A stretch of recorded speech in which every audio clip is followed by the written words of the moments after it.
over her death, given the passage of time. And time is what I need too, before I challenge him for my rightful place. The priest suddenly coughs, a racking, aching sound that turns my attention back to him.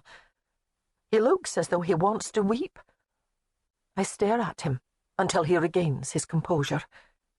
Then he begins to shake his head. I know now what he's thinking. The thought is there, on his face, for everyone to see. The Kincaid woman has shamed them all. God help me, I must not laugh. Chapter 1. England, 1102. They said he killed his first wife. Papa said maybe she needed killing. It was a most unfortunate remark for a father to make in front of his daughters, and Baron Jamison realized his blunder as soon as the words were out of his mouth. He was, of course, immediately made sorry for blurting out his unkind comment. 3 of his 4 daughters had already taken to heart the foul gossip about Alec Kincaid. They didn't much care for their father's view on the atrocity either. The Baron's twins, Agnes and Alice, wept loudly, and, as was their particularly irritating habit, in unison as well, while their usually sweet-tempered sister Mary marched a brisk path around the oblong table in the great hall, where their confused father sat slumped over a goblet of guilt-soothing ale. In between the twins' noisy choruses of outrage, his gentle little Mary interjected one sinful tattle after another she'd heard about the Highland warrior who would be arriving at their home in a paltry week's time. Mary, deliberately or nay, was stirring the twins into a full lather of snorting and screeching. It was enough to try the patience of the devil himself. Papa tried to give the Scotsman his full defence. Since he'd never actually met the warrior, or heard anything but ill, unrepeatable rumours about the man's black character, he was therefore forced to make up all his favourable remarks.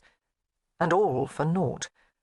Aye, it was wasted effort on his part, for his daughters weren't paying the least attention to what he was saying.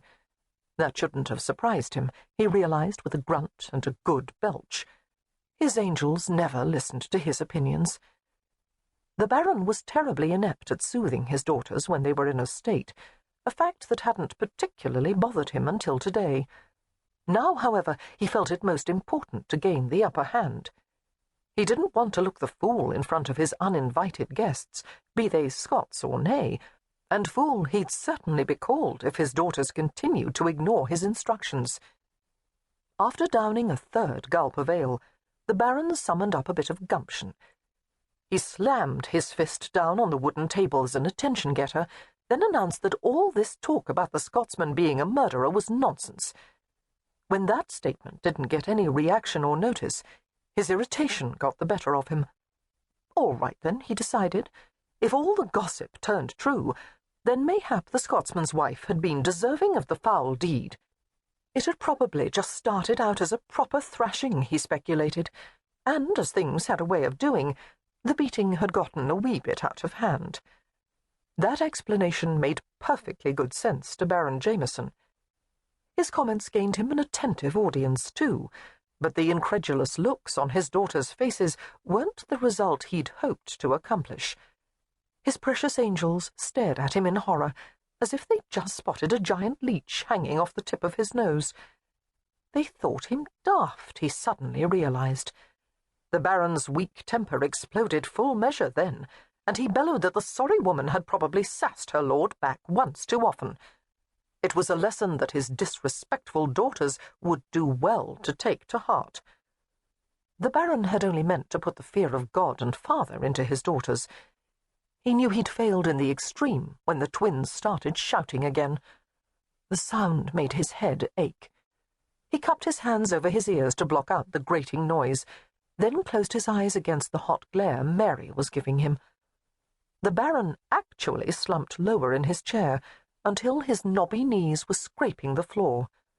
His head was bent, his gumption gone, and in desperation he turned to his faithful servant Herman and ordered him to fetch his youngest daughter.